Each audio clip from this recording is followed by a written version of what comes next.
Better not hit his house. Oh shit. First test flight, fail.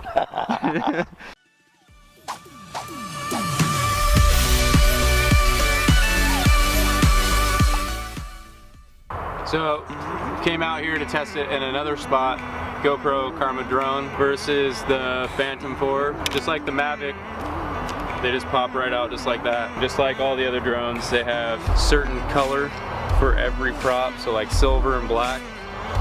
That silver right there goes on the silver screw, and then the black one obviously goes on the black. So you just spin those on there real quick, lock them in.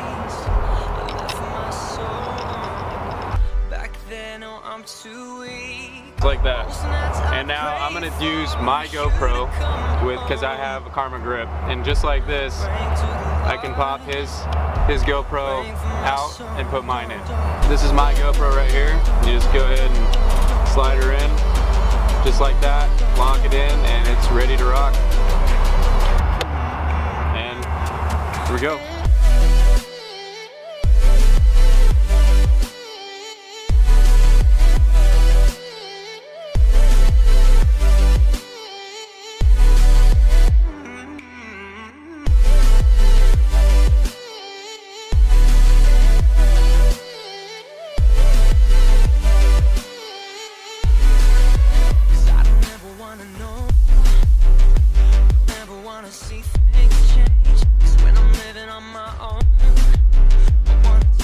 Can start again. Most nights I pray for you to come home. Praying to the Lord, praying for my soul.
What's up guys? Sorry if it sounds a little echoey in here. It's a new room that I've been starting to put together for like just an office, and it's turning out pretty cool, but there's still some echoey sounds in here that I need to try to get rid of with like acoustic panels and stuff like that, and the stuff on the wall behind me.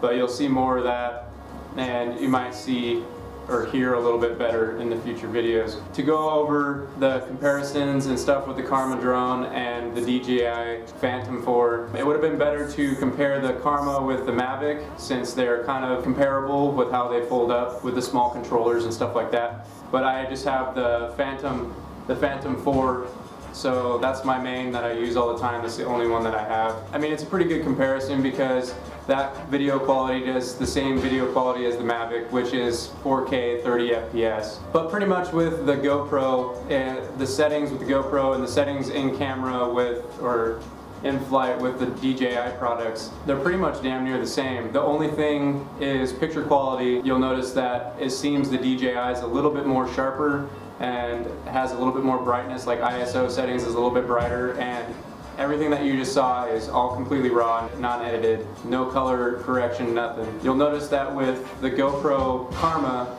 obviously the GoPro has a warmer image. A lot of people like that fisheye look, and the only bad thing is if you don't want that fisheye look and you want more of a narrow shot like most of the videos that are nowadays, you can't do that with 4K 30 FPS on the GoPro. You would have to change it to 1080p 60 FPS in order to do a narrow shot rather than the fisheye. So that's the downfall about not being able to do 4K with the Karma if you don't want that fisheye.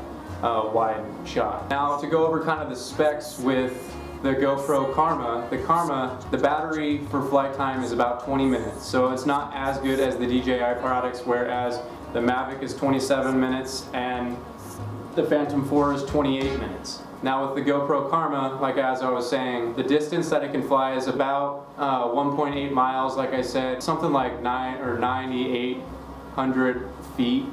So if you do the math, I think it comes out to be 1.8 miles. I'm not 100% sure on that. But with the Mavic Pro, it goes a little bit over 4 miles for distance, and with the Phantom 4, it goes about 3 miles.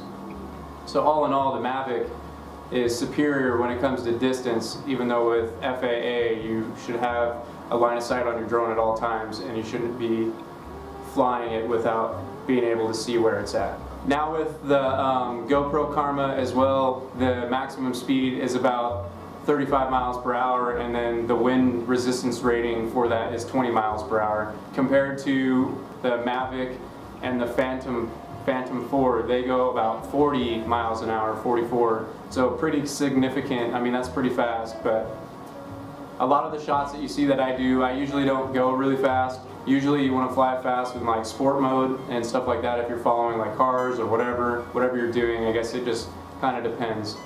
I noticed that the DJI products handle extremely well in wind situations.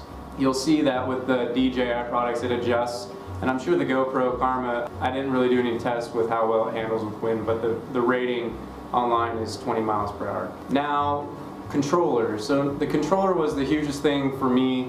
The controller is what you want to be comfortable with when flying, because I mean that's your control. That's basically your control panel. With the DJI products, their joysticks are a little bit taller, and it seems to be a little bit easier to handle and manage with flying and in certain situations. Now with the Karma, the GoPro Karma, the joysticks are flat and kind of small, so it was extremely difficult to get used to since I'm used to the DJI. I can't say it's bad, but in my personal opinion, I didn't really like how they handled compared to the Phantom 4.